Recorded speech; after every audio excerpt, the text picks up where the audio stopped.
Cancel number one, cancel number two. Staying consistent. Me? Hell, nah.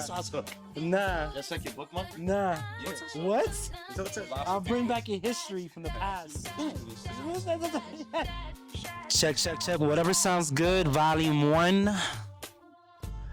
This one's for the community, for the supporters. From day 1. 1, 2, 3. Love ya. Appreciate ya. Love you too.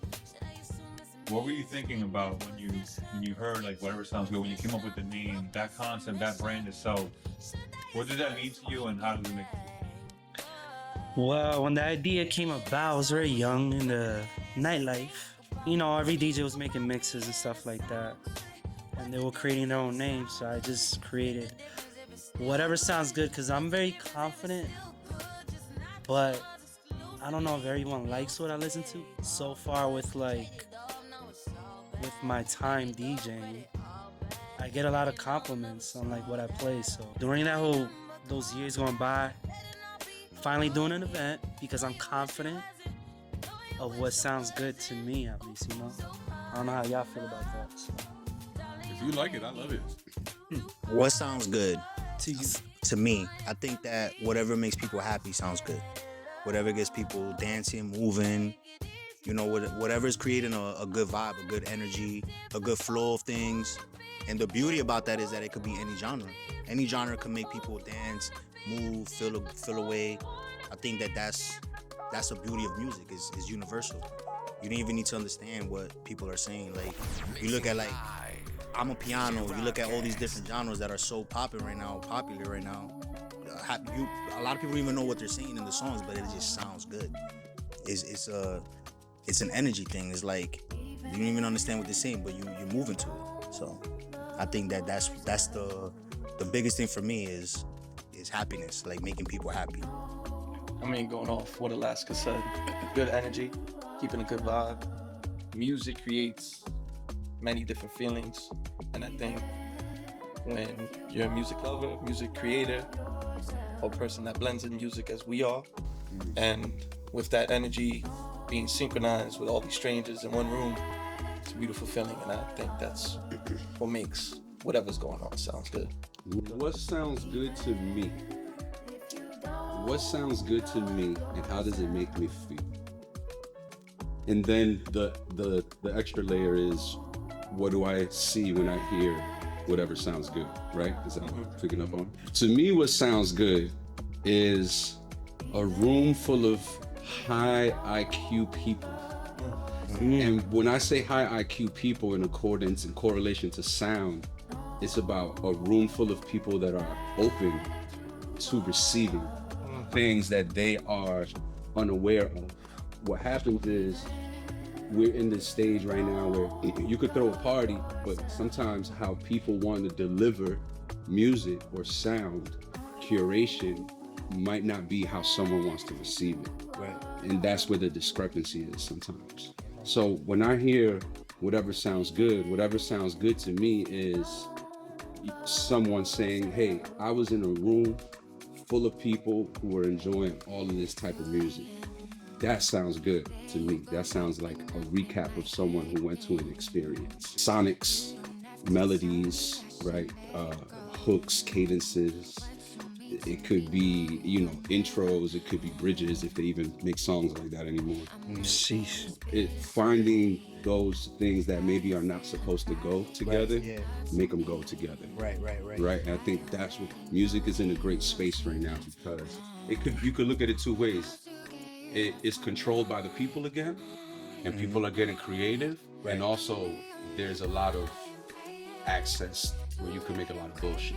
Whatever sounds good to me is a room full of high IQ people, intellectual people that are open to receiving new music, talking about it, dancing about it, just exchanging the frequency, and kind of doing it all at once, So yeah, I hope I answered that. It goes back to also all the theme parties that for the past couple of years have become so popularized, right? Like now there's so many R&B parties, it was never labeled that before. Like I think back to to when I first started DJing, and the last couple of years I've been DJing, you never heard a exclusive all R&B party or all reggae party or all type. It was always a mixture of open format or whatever. And now you're starting to see that be so popular now because people want to know what they're getting. You know what I'm saying? And I think that I like whatever sounds good is, the whole concept behind it, because you only know what you're getting depending on the people that's involved. You know what I'm saying? And I think that that's also important, and I think that's a dope concept because everybody's seen how Swasso plays, how Rob plays, how I play, how Matt plays. So it's like you know what you're getting in a sense, you know what I mean? And you know you're gonna catch a vibe and you're gonna have a good time and you're gonna leave feeling good and happy. You know what I mean? Because the whole like theme parties is getting a little. It's getting a little like overwhelming. It's getting saturated. Yeah, it's getting a little saturated. I think there's a like I'm gonna rebuttal to that. I agree, but I'm gonna take the other argument, right? Like it's also a good thing, but it has gotten saturated and a little out of hand. Mm-hmm. But I think the reasoning behind that is that people want to sing and dance right again. 1,000%, yeah. So I think when you put the niche genre, right, and you promote that, it's to signal like, hey, you're gonna be able to do all of those things here, and then once you lure people in, right, and they become connected to that and they become devoted to it and actually execute, then once you have them in the space, you can deliver other things. Right. So I do agree with you in the sense like, yeah, it's gotten out of hand, but there was a reason for it, and I think it was to separate the like, this isn't the cool kid like stand around kind of party, right, or event, right? Right. This is come and have a good time and actually feel and dance, right. Sing, kind of lose yourself, immerse. I think the R&B, the R&B parties have become a cheat code, right? Yeah. I think about it like this, right? R&B is a cheat code. It's a cheat code, right? Think about it like this. I used to hate playing Dreams and Nightmares. Because it's a cheat code. You know that if you play that record, it's gonna hit, right? But it's like, damn, yo, I want to play something different that's gonna get people to that level, right? And I don't want to use these same songs and these same, mixes or whatever that everybody else is using, right? And I kind of want to create my own thing and get that same exact reaction, but not throwing in a cheat card, you know what I'm saying? Like, it's very niche, right? Like, I want to go to this R&B party, it's gonna be lit. I want to listen to my favorite R&B records. But then it's like, now so many people are doing it, it's like hit or miss now. You see what I'm saying? I think the point of it, of the negative side, is stick to the script. Yeah. I think they only use that to pull it in, and they don't really stick to that script of it being truly R&B. Right, yeah. They just use it to pull. And I think that's the disappointing part of it. Right. I don't know every R&B song. The whole point for me to be there is to be introduced to what you think is R&B. Yeah. I appreciate you saying that. There's so many layers to the conversation because there's only like think about a party, right? And we're just speaking on R&B, right? Which R&B is I think the foundation of R&B allows a R&B party to go up and branch, right? And to eventually make the tree, right? And come full circle. It's hard to just play. It's hard if you got 3 DJs and they're doing 90 minutes, you're gonna run out of the hit R&B songs. You're gonna run out. Right. But you gotta really know your R&B music though. You know what I'm saying? And not only that, you gotta know how to keep the crowd and move the crowd. Right. Which is why I say the R&B is the niche parties are dope, right? But it gets a little out of hand. And you gotta know that, there's only X amount of R&B songs I could really play. There's 3 or 4 of us. I gotta leave some for my homies so we can really make the show be special, right? I'm not gonna hog all of it, especially if I'm early. I gotta leave some of it for But that's proper DJ etiquette though. You know what I'm saying? That's proper DJ etiquette. Take notes, we're not gonna stay too long. I'm just saying. But then the thing is, you gotta create this. We're in remix culture now. Yeah, facts. We're crossing genres, R&B and dance hall and Afrobeat. Now it's compa and I'm a piano. you know, some hip hop songs, you know what I'm saying, or some reggae joints. Right. Yeah. We in a great space. Yeah, we in a good space. It's hard to stay in the niche for that whole time. Right. You have to create those gaps of like, okay, yeah, cool. We're gonna hit you with this. We're gonna hit you with some Jersey Club, some Violet Funk. Fuck it, I'm gonna play some Bossa Nova real quick. I'm gonna play some Coduro or some I'm a piano real quick and go into some dembow. You know what I'm saying? R&B could be branched out, and I think that's what Rob brought us here. And go back to what you said before. People know what they are dealing with when they see us on the turntables, and I don't think it's in a predictable way, because each one of us could be very unpredictable. And I think that's the one thing that I love about Rob. Yeah, it was very unpredictable. I'll tell you that. And the pitch curveball. You know I like throwing curveballs. And I think We love throwing curveballs, man. I mean, that's what makes us unique, though. That's what makes the O's and I's, and that's what makes them more memorable to be in that event. And I think there's a unique way of playing Alicia Keys. I think there's many sources of music we could get from, a lot of producers. Right. I mean, we don't have to introduce it in the same way, but we can still introduce that song or the level of that nostalgic feeling from what we got for that song. Right, yeah. And I think Rob taught me that in a very harsh way. I started realizing that my DJ, Tell the story about it. my DJing had to be better, and I feel like, it worked. True. If anybody wants to know this, and I'm gonna be for real, I look at Rob as a friend of me when it comes to this DJing. When he gets better, I want to get better. Yeah. And I feel like every single one of them in here is the same exact way. Baby, we flow, man. We talking about we all flow here. That's how I got y'all here, man. It's 100%. But I think though, right? If you're the smartest person in the room, you're in the wrong room. I think just when it comes to DJing and just taste making and sound, like curating, you want to be around people that, you know, everybody got every artist that you know, that you fuck with, that you mess with, that you like. Excuse me, I'm gonna try to put the F-bomb. So good. Camera on, my bad. Every artist that you listen to has an artist that you don't know that they down, that they're like, yo, it's fire, and it inspired me and it turned me out in this way. And I'm like, yo, crazy.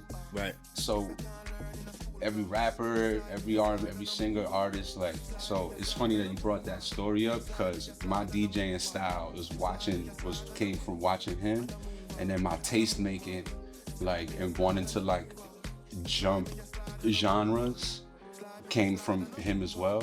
And then it's like, how can you do that, right? And then that's where, like, you know, when you want to raise your IQ a little bit, you start tapping into certain platforms and listening in position to certain people, right? And certain collectives and communities. And I think that's where, like, I feel like Whatever Sounds Good is gonna represent a lot of that. We're gonna put you in a portal somewhere, and we're gonna transport you here, and we're gonna do it tastefully. Right? Tastefully. And it's gonna be a build. Yeah, Oh, yeah. Oof. I can't wait. 10 years of DJing, your perspective over the last 10 years. Not necessarily has to be your personal experience. It could be what you think of the game overall. Yeah, I got you. The state of the union. The past 10 years, I feel like it's just got easier. Serato, of course. Everybody, basically a lot of us were DJs before it was cool to be a DJ. Now everybody wants to be a DJ. I don't know, because it's so simple, I feel. But there's nothing wrong with that, though. It's not, don't quit your day jobs, because some of y'all need some more practice. But, I mean, we've been doing it for a long time. And I know I'm doing my job, because every time I DJ, someone comes, you got business cards? Do you do weddings? Do you do this kind of thing? So it's like, whatever. But the past 10 years, it's just been chill, man. I'm not even complaining about it. I'm just stating a fact. Things are just getting easier. And a lot of people are just hopping on this shit for the wave. Is it for the love or for the money? What are we doing? I think the last 10 years have been very interesting. I think that it's been a hell of a ride. I think music is in a great place for DJs, because the creativity, the power is back in the tastemakers' hands, where maybe 10 years ago, it was still in maybe the radio's hands a little bit more. Yeah. And we were changing parties and niches and developing different stuff because everyone wanted to get away from what was really connected to radio. Because clubbing was connected to radio programming. You understand what I'm getting at? Right, yeah. So the club and parties, right? And this is in certain areas like Jersey has a heavy what's the word I'm looking for here? Like it's a copycat style, right? They copy that style and then it goes throughout. New York has that, you know what I'm saying? And also Jersey has this as well. Like there's more niche, right? If the collectives, like if you know, and they're gonna play a little bit of that. They might play some Frank Ocean into some, into some fly shit. Like. That we did, by the way. Exactly. So I think DJing is very interesting the last decade. I think the tastemakers have the power again. I think clubbing is dead. I think people are following the collectives and the DJs. Yes. Absolutely. And the hosts, right? Like y'all keep doing y'all thing and coming together. Like also learn how to do mic work. Mic work is important when you're doing a party. Like whether you're the DJ it's so or hard for me, man. you know somebody who's a homie that's nice, right? That's how this thing started. Like get mic work or practice because it's good for you. Yeah. And it'll help amplify your performance. The last I'll say about that, the DJ in the last 10 years, is that the power is in our hands now on how to create and deliver taste. So take that responsibility very seriously and consider it before you put out some whatever, because a lot of people are chasing virality these days instead of giving out taste. So continue to give out taste and stop chasing virality and keep your day jobs. I'm out. Last 10 years for me, for DJing on a personal level, I mean, I was a nightlife guy, never fell in love with it. More of a corporate guy. More, That's great awareness, by the way. Like, some people feel like they gotta fit into places. I'll speak on the reason that I feel like it was forced. I felt like nobody wanted to hire me in the nightlife, and I felt like that was the best thing that ever happened to me. Because then, but the corporate checks became family checks. I became a DJ, adopted to families. I'm in many families now, and those many families come to my own events that I personally have myself. And I feel like the last 10 years really taught me that keep your circle tight. Even if he's your enemy, prioritize work ethics. I respect work ethics more than anything else in this world. You respect what? Who's your fucking enemy, bro? We turn up on these motherfuckers right now, bro. Who's your enemy right now, bro? Alright. I mean, I'm just speaking the truth of what happened to me in my personal life. What's good with you? We got Big Dog Alaska here, I get what he's saying though, like not everybody like Allegedly. Yeah, exactly. They be faking this shit. But wait, but I'll speak. They be faking the funk sometimes, yo. Business ethics. You have to learn how to work with people that maybe you not like, oh shit, buddy. Like, you have to learn. I'm just saying you feel it when someone's faking it. Well, I do at least. Yeah. When someone's like, oh, this nigga's just trying to be my friend. He wants I'm something. speaking of my point of view, what I'm saying in my DJ. No, I just wanted to add that part. I'm sorry. Continue. Yeah. Like there was times that I had to play certain genres that I never understood. And because of the no's that I got, now I understand it better. Like I could literally go to disco to dembo. I could go to house to reggae. I could go to dance hall to reggaeton. You know, it taught me those no's that I wanted yeses in, and I felt like it was perfect because it opened doors now that everybody's saying yes to me. Right. And it's not only saying yes to me, because when I could say no to them, I say, hey, I got somebody else. Right. And I always pass it on to Rob. And I feel like the last 2 years really taught me a lot. It taught me that this is my prime. I've been the most unique type of DJ I could ever be, but there is more to learn. If you guys keep progressing, I'm gonna keep progressing. I learned a lot from you, and I said this before. But on that emotional level from before, when I got my no's, I got yeses now, and I pass on many different areas. I say no to money. I make sure that my circle gets money as much as I can, and DJing has really taught me the path of what mathematics truly is. So I feel like Let me dap you for that, bro. Hey, yo. The truth is, and I know how old we all are, but every successful DJ was 35 and older.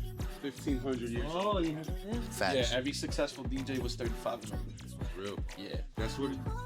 That's the journey, man. Like, Yeah. you think you want to be somewhere or you want to be in a certain place, and just staying honest to the fact that you love music and you like to play music and curate music for people. Right. You trust. That should be the You pray, and you let it take you where it's gonna take you. word. And I feel like everybody in here has DJ'd everything. I DJ from strip clubs to nursing homes. Bro. Oh Like, my God. yeah. Yeah. Like, yo, That's I DJ. strip clubs to nursing homes. But it's the truth. It's, That's crazy. but it's That's crazy. It's to tell you what. Is it a stripper nursing home? Oh, all right. Now we gotta talk about it. We gotta talk about it. Because I did one event and it was cool. It was a stripper nursing No, home. no, no. Hey, yo. The nursing home, everybody like clapped for me when I was done. Yeah. I felt that like, But it's my point to the viewers is to teach you what type of DJs we are. Like we could DJ from to any genre. I'm not saying we're the best to DJ it, but I'm saying our We Or- can make 80-year-olds get it sexy.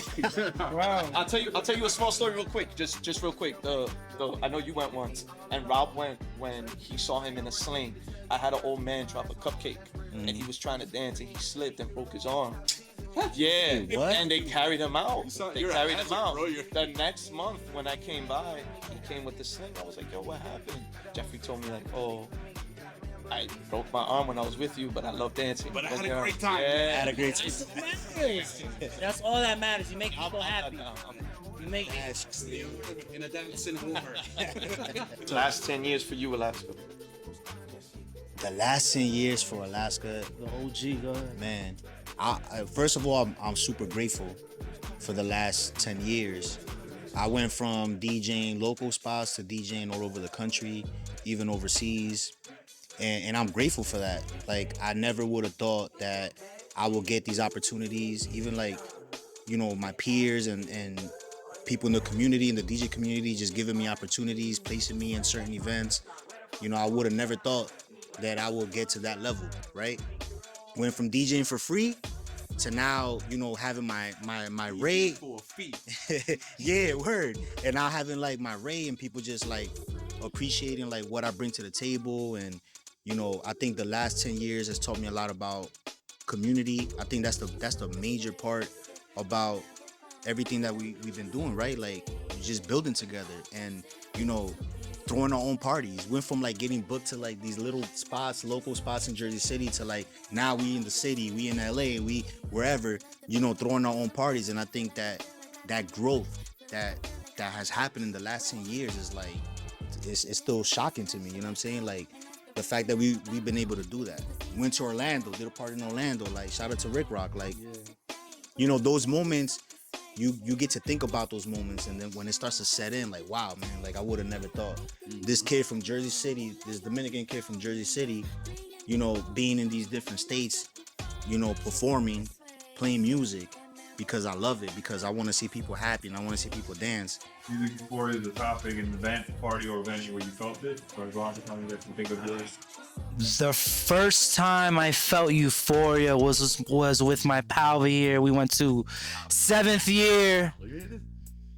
You're one of my great friends, all of y'all here. But I'm just saying, like, the 7th year. Shout out to Sango, because it wasn't for Sango, I would never listen to Selection and Pandora. I went to this concert, high as hell. Sango was DJing.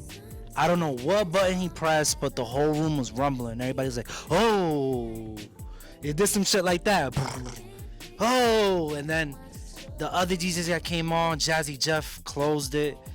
Like that whole time, I felt music like I never felt before. Like I felt it on my spine. Like, you know, it was just like, and everybody in that room was vibing.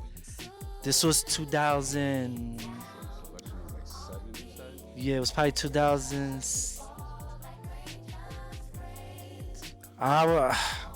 This is like when we lived together? No. I think it was the year before that. It was the year before that, but I just wanted to know the time. yo, it was just a good time, man. I never felt music like that, and I saw the colors, and then everybody. I just felt everything in that room, and it was just beautiful, man. A tear almost came down my eye, so it was just beautiful. Shout out to Selection. The first time I felt euphoria, I've had two moments. When I was a kid, I seen Anthony Santo, El Mayimbe, We're talking about the original King, right? the original Anthony Santo. I think like I seen him and man, I love bachata so much. I mean, it's part of our culture, but just like, yeah, that's like when I was a kid. But as an adult, I would say I went to this event, man, at MoMA, and it was shout out to Virgil, man, R.I.P. Virgil. Virgil was a DJ. Blood Orange was performing, which is a indie rock band from Brooklyn. Shout out to Dev Hines. Originally from where though? I don't know. I know he's from Brooklyn though. Yeah. And and check this out. And check this out. It was hosted by Yoko Ono. Oh, that's Right? big. So That's a lot of taste. that's a lot of taste. And this was right before Yeezus dropped. And Virgil was playing a whole bunch of Yeezus stuff. Right? And I was like, yo, what is this, yo? Like everybody was so like, yo, like the music, it was just such a crazy experience. Like, and the party started at 2 a.m. and it ended at 7 a.m. Right? And it was like the whole purpose of this party, it was called like Sunset something at MoMA. The whole purpose of this party was they performed in front of these big glasses at MoMA, right? So you could see the sunset come up, right? And yo, I think I paid the sunrise. Yeah, my bad. I think I paid $20 for this event, and it was free mimosas all night, and they gave me coffee at the end. You know what I'm saying? They're like, take your ass home on a Honda. Oh, You know me and my coffee. You know what I'm saying? So, and I think like, yo, man, that experience was so crazy. I spent little to no money. I had the time of my life. I seen Virgil. I never seen Virgil play before, and it was such an honor to see him before he passed away. And just like at that time, I was listening a lot to Blood Orange as well. I think I bought the tickets because of Blood Orange, right? Yo, their music is so, man, like their music is different, bro. Like it's an indie rock, soulful little melodies. Like, yo, it's such a dope. If you guys never heard of them before, check them out. Blood Orange. I was falling in love with another genre, which was house. I was introduced to it in a very soft way, but I was trying to find my groove because I love, the drums. I love that tropical feel and that Spanish feel, But I was going to Miami, and I saw Oscar G live, and it was actually one of the coolest things because it was at Goyo time. Oh, Koyo. On a Monday. same Monday. shit. And I believe it was in June, the end of June, before my mom's birthday. And I went. It was a Monday. I went by myself to Miami. That was my first time I traveled by myself. So it was a good feeling. Fire. I stayed at the Blue Fountain. Okay. The blue fountain, the fountain blue? Fountain Blue, whatever. Yeah. You got money. I never been there, right? Somebody got money. I went to Goyo, but the thing was, the first time I went, it's the taco stand, and I didn't know where to go. So, but I heard the music, and it was in a black room, a speakeasy behind it. All the time. I saw the security there. I did. Thought you needed to buy You needed to Yeah, buy I did. $100 worth of. But I was hungry too, so it worked out. Yeah. I went. I saw the bouncer show my ID, and I went. And then they had the band there, but they had a congo and a drummer, and that's where I got the idea for having the band being performed for Casa de Matic. So I fell in love with it, bro. I was by myself. We got him. Yeah, I was by myself. I heard so many like unique remixes of like real house music, and I just couldn't stop dancing. Next thing you know, I left at like 4:30. Got back to the hotel like at 5:30, and that's fine. Like it was just a good time. How you was dancing though? Like, can you give us like a? Just a two-step, man. Just Can you give us like a? Can you give us a preview or? the same way. Y'all see me move, bro. Come on, see. I never seen you move your hips ever. You've seen me move my head. I never seen you move your hips ever. When the DJ's dancing, I seen this motherfucker dance with his fucking Tic Tac shoes and tight pants, bachata. Keep you mad. This nigga, Oh, I could've- you be mad, They're all slick. you be mad straight with them fucking, with the chain. Y'all click that. Y'all Nah, but at least he dances. I like that he dance. I like that you dance, bro. Yeah, you can't trust a DJ that doesn't know how to dance. and they don't have the best rhythm. They can string some tracks. Yeah. I never seen one. Okay, No. Every single one of my DJs. They all know how to dance. What are you talking about? that's a good point. Yo, you know what's crazy? Nobody knows this. Y'all about to know something like that. I never told anybody this. Record this. Don't record it. Don't record it. I used to teach salsa classes. You used to. I can't picture. What the fuck? Where? I can't picture this. Where? In Alaska. Believe me, you'll say in Alaska. In Alaska, yeah. Ain't nobody go come back. I did. I used to. What year was this? This was 2001. There's mad Dominicans in Alaska. So you know how to dance salsa? I know how to dance salsa really good. Population of 14. What does that have to do with you teaching? You know what? I Yeah. believe him, man. There's 2,000 Dominicans. There's 2,000 Dominicans in Alaska or more now. Yeah. You should have decided I want to teach them salsa. Nah, because I just, like when I first got up there, He's like, there's not enough ladies in Yo, here. man, is that true? he was little. He didn't know. I was a freshman in high school, man. I was teaching people how to. I was Harlem shaking and I was salsa dancing. Yo, that's funny. Bro, he's younger than me. He wasn't in high school with me. He ain't gonna know. Oh, it was in high school. I get it. Yeah. It was in high school, my freshman year, Yeah. We're gonna have to fact check all of and my freshman year I was teaching It salsa was in grammar school. and I was Harlem shaking. Just Stay tuned for Whatever Sounds Good Part 2. I mean, I got the receipts. We're doing volumes like N1 mixtape. So we got. What's the next one? No, this is. You're the Oh, next Swash. We forgot about Yeah, Swash. Shorts. My the first when I felt music euphoria, I'm gonna do past. I'm gonna do like beginning, and then like the middle, right? Oh, I got something in my eye. When I first felt music euphoria, I was listening. I was probably like 10 years old, and I was in the back seat of my brother's car. Shout out my big bro Dan, and they were taking me to the arcade or something like that, and they played "All in My Grill" by Missy Elliott. Oh, that beat. The woo woo woo woo woo. Yeah, but Missy was a monster. Yo, the feeling that Do it took again? over. And that's how it sounds like. That's not a joke. You know? He's good with sound. He hears all the sounds I like. I was like,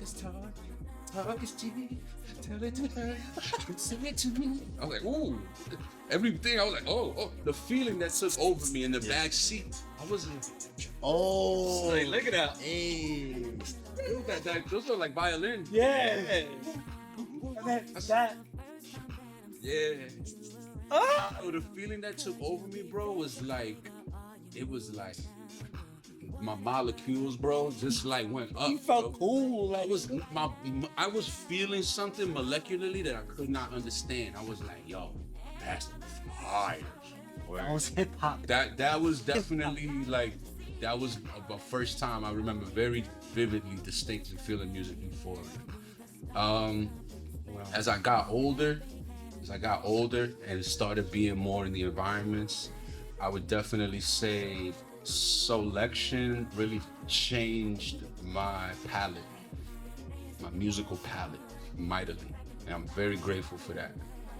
So being in those spaces were times that I felt music euphoria for sure. Word. And then I think more recently I had the chance to do something with Timberland, and they held a stoop tour in each borough.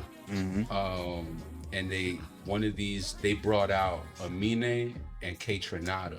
And I had the blessing to be able to be the host for that. Wow. And I was watching Who they brother? Catch it out. Amine, Lola Brooke, He's an artist. He works. Marciano, and they had K Trinata there. They were DJing or like being up there? K Trinata was DJing. Amine, this was like 2-3 years ago. Amine and K Trinata dropped an album together. They dropped a project, Fire project too. but they performed separately. But K Tro was the last act. And And we talking about Euphoria, like, you know, it was a branded activation, but they booked some good tastemakers, and I'm a fan of K Tronada, so like, Yeah. I remember kind of like I was very grateful to be there. And when I put my hand to the speaker, I'm very auditory, by the way, so like my relationship with music connects to, you know, my home and you know, the things that hold a lot of weight in my heart. So I put my hand to the speaker and I just closed my eyes and I felt the euphoria there. And I say that because I felt the emotion of gratitude to be able to be on the stage adjacent next to someone that I am inspired by and admire, right? Like sonically, just as an artist, like to be able to be in those spaces like that just brought me a lot of gratitude. So I would say that that was a moment where I felt like, oh, I do this. I'm supposed to be in these spaces doing this, you know? For me, when I heard that song, hip hop for the first time was through my cousin, the junior from Virginia. Bruh, the sound of hip hop, I think it was the song, it was Crisscross, Jump. My cousin, one of my cousin's cousins, her name was Ellie. She had a party in the basement in Jersey City on Bergen Ave, 630 building. Bro, when they played that beat, oh shit. That something like the molecules in my you couldn't. like I felt that excitement. I'm going to the carnival, like Six Flags or something, like excitement. You know, when you're a kid, you're like, oh shit. Like, That's how you oh. Before I was a DJ, Okay. I was a producer, Okay. right? This is after you were a salsa teacher. Yeah, after I was a salsa teacher. That's crazy that you say it like that. Before I was a producer, though, I was in a rap group. You were in a rap group. I was in a rap group. And No, I thought you. the rap group was literally the only reason why it was created was because we was dissing everybody in Alaska. It was like a beef rap group, and it was called Tato ENT, Tato Entertainment. That's Yo, yeah, Tato Entertainment. this is what I was inspired to. Yeah. And I'm gonna tell you right now, we actually performed at festivals in Alaska. What?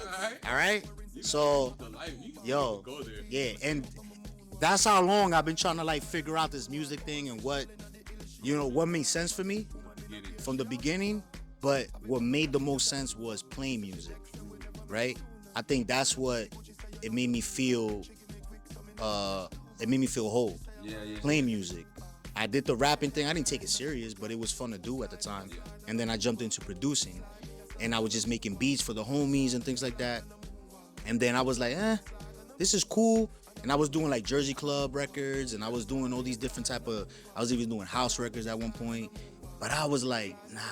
I was like, yo, I kind of want to play music instead. You know what I mean? Because I love so many genres of music, so many different genres of music. And I felt like when I was producing or when I was trying the rapping thing, which I didn't take serious, but I felt like I had to stick to one genre, right?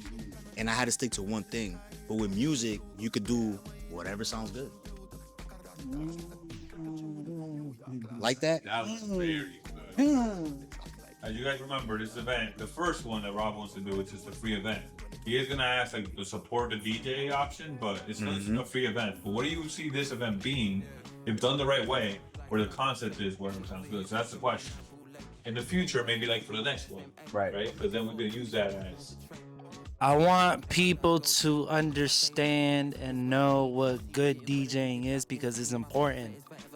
Again, I'm not the best. I am not perfect, but I appreciate good DJing.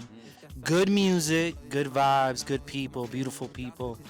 I just want everybody in the room to just catch a vibe with my great, talented DJ friends that play great music. And to me, that is whatever sounds good. I'm gonna keep it short and sweet and pass it on to my. For the future, I see it bigger and more, maybe not bigger, maybe more intimate, I guess, because I understand I am not for everybody. Not everybody's gonna like me. You know, it is what it is. It's like, I'm not for everybody. Like DJing wise, like some people like the normal shit, normie shit. Dude, don't put it on me. Y'all can laugh, y'all could.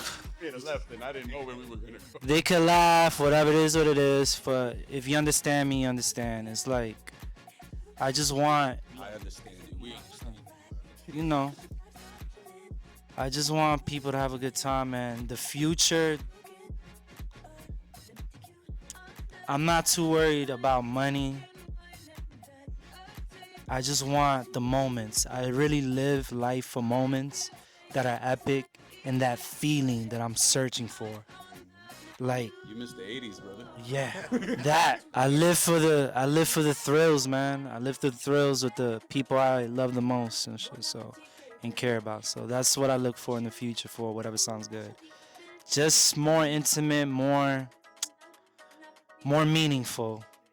That's about it. I feel like I see it growing. I definitely want to keep growing with this theme and traveling, man. Like, let's take this on the road. Like, you know, every city has a different experience, I feel, even though the sound might be similar, but every city gives off a different experience. Like, man, I'm thinking about Miami, I'm thinking about even DR, I'm thinking about LA, I'm thinking about Houston. Like, I feel like we could get it to that point and just building with those communities from these different cities and maybe having different chapters in different cities and just keeping this alive as long as we can. You know what I'm saying? Like, I feel like in the next 5 years or so, this could be something on a different level, on a different pedestal, you know, and just having people, you know, different DJs from those cities maybe playing at these spots.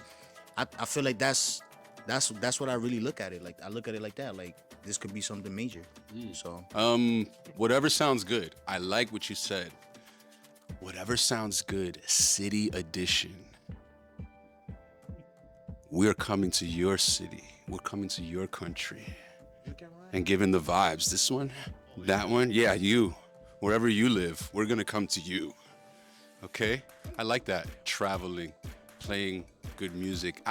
I see there's so many levels of whatever sounds good because we're not just one dimensional. We're layered human beings. Like, I could see whatever sounds good cutting some scores, you know, like doing the soundtrack, the music curation for some short films, some motion picture films, like Cannes Film Festival, you know. Let's do Sundance, music festivals. You know what I'm saying? Like, really plush. Oh, I know you like that word. Yeah.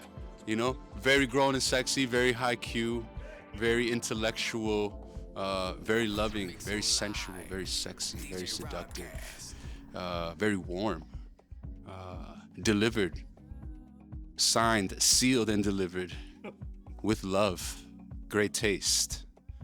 Yeah, we're coming to your fucking city, man. Sorry, or your crib, or where are we going? We're going to Porta, actually. Whatever sounds good. How I see this one upcoming, I mean, it's just showcasing us at the same time having open-minded people on the dance floor. I think that's the most important thing, showing what we are about as DJs, what made us fall in love with music, and we could just introduce that to the dance floor and certain frequencies where it could align them to look at another stranger and say, hey, do you want to dance? I think that's, when it comes to whatever sounds good, that's what I miss of when I'm on the turntables. You know, I can make anybody laugh, but my main goal is, can I make you dance? Can I make you feel what I felt from this song that I'm playing for you? Where I see this going in many different directions, and I feel like it's gonna go in a direction that is up, that is good.